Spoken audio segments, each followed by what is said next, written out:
Chemistry means the study of chemical, you can say, concerned with chemical reaction and processes that occur in organisms.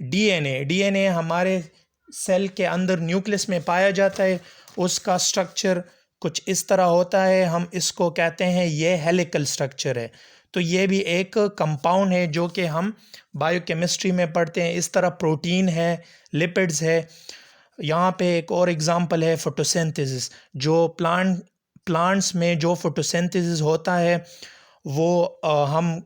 وہ carbon ڈائی oxide اور water کی موجودگی میں glucose بن جاتا ہے اور پھر یہ آرگینک فوڈ بن جاتا ہے. اس طرح تو ہم کہتے ہیں یہ ایک ریئیکشن ہوتا ہے جو کہ پلانٹس میں ہوتا ہے، تو ہم کہتے ہیں کہ یہ بھی ایک ریئیکشن ہے. اس طرح رسپائریشن سب آرگینزم میں ہو سکتا ہے، کیونکہ رسپائریشن کے ذریعے ہم خوراک کو بریک کر کے انرجی لیتے ہیں. اس طرح یہ گلوکوز ہے C6H12O6 اور آکسیجن کی موجودگی میں یہ بریک ڈاؤن ہو جاتا ہے، کاربن ڈائی آکسائڈ پیدا کر دیتا ہے اور واٹر پیدا کر دیتا ہے، اور ساتھ میں 38 ATP وہ پیدا کر دیتا ہے، لیکن اس کے وہ 2 کنزیوم ہو جاتے ہیں تو ہم کہتے ہیں 36 ٹوٹل نیٹ ATP بن جاتی ہے. تو یہ وہ انرجی ہے جو پھر ہم مختلف ایکٹیویٹیز میں پرفارم کرتے ہیں. نیکسٹ ہمارا ہے geography, bio geography. Bio mean life, Jio مین ارتھ، گراف مین ریجن. تو یہ اس میں ہم وہ پڑھیں گے جو کہ مختلف ایریوں میں یا مختلف جگہوں پہ مختلف آرگنزم رہتے ہیں. ہم کہتے ہیں کہ ڈیزرٹ کے لیے، صحراؤں کے لیے الگ اینیملز ہے. پھر ہم کہتے ہیں کہ جو آرکٹک ایریاز ہے، جو برفی علاقے ہیں، وہاں پہ الگ اینیملز ہے. تو یہ سارے ہم بایو جیوگرافی میں پڑھتے ہیں. Study of distribution of organisms in space and time for example. تو ہم کہتے ہیں جو آرگینزم ڈسٹریبیوٹ ہوئے ہیں، تقسیم ہوئے ہیں وقت کے ساتھ ساتھ مختلف جگہوں پہ. یہاں پہ ہے why polar bears are found only in certain parts of Arctic region. تو ہم پھر کہتے ہیں کہ جو پولر بیئرز ہے یہ برفی علاقے آرکٹک ریجن میں کیوں رہتا ہے، کیوں وہاں پایا جاتا ہے. یہاں پہ دوسرا ہے why malaria causing mosquitoes flourish in damp and warm areas. اور یہ جو ملیریا کاز کرتی ہے وہ ماسکیٹو کیوں گرم جگہوں پہ اور گندی جگہوں پہ رہتے ہیں. نیکسٹ ہمارا ہے بایو اسٹیٹسٹک اور biometry. Applications of statistical and mathematical formulas in study of biology.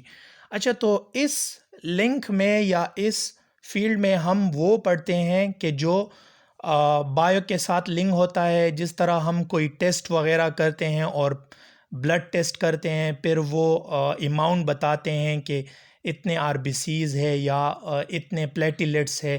تو یہ نومیریکل فارم میں ہمیں بتاتے ہیں جو ہمارے اندر جو سیلز وغیرہ ہوتے ہیں یا کوئی اور نیوٹرنز وغیرہ ہوتی ہے. تو یہ ہم بایو اسٹیٹسٹک یا بایومیٹری کے ذریعے معلوم کرتے ہیں.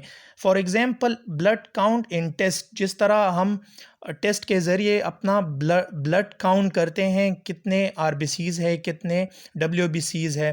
Graph of disease person. اس طرح کہیں پہ ڈیزیز لگی ہو تو وہاں پہ ہم گراف بناتے ہیں کہ کتنے انفیکٹڈ پیپل ہے، کتنے ہیلتھی پیپل ہے. تو سارے یہ ہم بایومیٹری میں کرتے ہیں. پھر نیکسٹ ہے bio economics. Bio mean life, economics mean profit and loss. کسی جگہ پہ پروفٹ اور لاس ہوتا ہے تو ہم اس کو اکنامکس بولتے ہیں. تو یہ بھی کو relation between biology and economics, یہ بھی بایو اور اکنامکس کا ایک مجموعہ ہے. Deals with the study of organisms from economical point of view. تو اس طرح یہ ہم اس میں وہ پڑھتے ہیں کہ جو آرگینزم ہمارے لیے فائدہ ہے یا کیا فائدہ دیتی ہے، کیا نقصان نہیں دیتی. تو یہ سارا ہم اس میں پڑھتے ہیں. Calculate and compare the cost and prophet of biological project. اب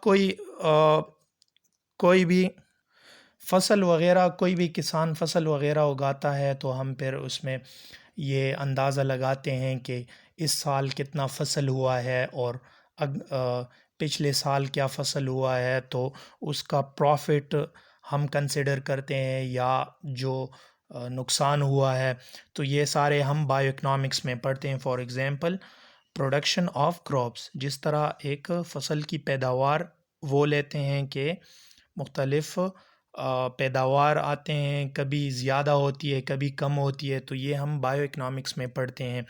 تو ڈیئر اسٹوڈنٹ، آج کے لیے اتنا لیکچر تھا. ہوپ ہے آپ لوگوں کو سمجھ آ گئی ہوگی. انشاءاللہ پھر نیکسٹ لیکچر میں نیکسٹ ٹاپک پڑھیں گے. اللہ حافظ.